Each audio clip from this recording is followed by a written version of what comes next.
কখন ব্রিজ পার করে ফেললাম তা বুঝতেই পারলাম না। তো ব্রিজ পার করার পর আমরা সবাই মিলে ভাবলাম আজকে ফেরিঘাটে যাব। হরিপুর থেকে চিলমারি নাকি কাছে, তাই সবাই মিলে রওনা দিলাম চিলমারির উদ্দেশ্যে। চিলমারিতে গিয়ে ফেরিতে উঠবো এবং ফেরিঘাট দেখবো। কথা বলতে বলতে এবং গল্প করতে করতে অবশেষে আমরা ফেরিঘাটে চলে আসলাম। চিলমারির এই ফেরিঘাটটা কিন্তু আসলেই অনেক বড়, আর এখানে একটা ফেরি দাঁড়িয়ে আছে। আমরা সেই ফেরির উপরে দাঁড়িয়ে আছি এবং সারি সারি নৌকা এখানে বাঁধা হয়েছে। তো এই ছোট ছোট নৌকাগুলোতেই মানুষ এপার থেকে ওপারে যাতায়াত করে। তো অবশেষে আমরা ফেরির উপরে উঠে গেলাম। এটাই হলো সেই ফেরি। চিলমারি থেকে নাকি ভারতের মেঘালয় পাহাড় দেখা যায়। আজকে আকাশ খারাপ হওয়ার কারণে আমরা দেখতে পারলাম না। তো যাই হোক, কি আর করার। তো আমরা ফেরির উপরে উঠে গেলাম, দেখি ফেরিটা দেখতে কেমন। আমি আমার জীবনে এই প্রথম ফেরিতে উঠলাম। ফেরির ভেতরে যাত্রীদের জন্য সুন্দর সুন্দর কিছু সিট রয়েছে বসার জন্য। তো মোটামুটি আসলেই কিন্তু ফেরিটা অনেক সুন্দর ছিল। এবার আমরা ফেরি থেকে নেমে যাব। ফেরির এই সিঁড়িগুলো কিন্তু অনেক ছোট ছোট, এখান থেকে নামতে কিন্তু আপনার অসুবিধা হতে পারে, অনেক সাবধানে নামতে হয়। অনেকক্ষণ ভেতরে ঘোরাঘুরির পরে এবার আমরা নেমে গেলাম। এখন যেহেতু বর্ষাকাল, তাই তিস্তা নদীতে অনেক পানি এবং স্রোত। ভারতের মেঘালয় পাহাড় দেখার অনেক আশা ছিল, কিন্তু তা তো দেখা হলো না আকাশ মেঘলা থাকার কারণে। যাই হোক, এবার আমরা বের হয়ে গেলাম ফেরি থেকে এবং বের হয়ে এখানকার ঘাটে গেলাম। ঘাটের মধ্যে সারি সারি নৌকা দাঁড়িয়ে আছে যাত্রী ওঠানোর জন্য।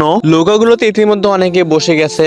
আর এদিকে আমার বড় ভাইয়ের 2 নম্বরের চাপ দিয়েছে, তাই নদী থেকে পানি তুলে বাথরুমে চলে গেল। তবে এখানে বাথরুম থাকাটা অনেক ভালো হয়েছে, কারণ এরকম জায়গায় যদি আপনার কখনো এসে প্রকৃতির ডাক আসে তাহলে তো অনেকটাই অসুবিধায় পড়তে হবে। এদিকে আবার ফেরিটা ছেড়ে দিল। ফেরির ভিতর অনেকগুলো ট্রাক উঠেছে। এই ট্রাকগুলোকে নিয়ে ফেরি চলে যাচ্ছে তার গন্তব্যস্থলে। আমাদের ঘোরাঘুরিও প্রায় শেষ, এখন আমরা বাড়ির উদ্দেশ্যে রওনা দেব। তো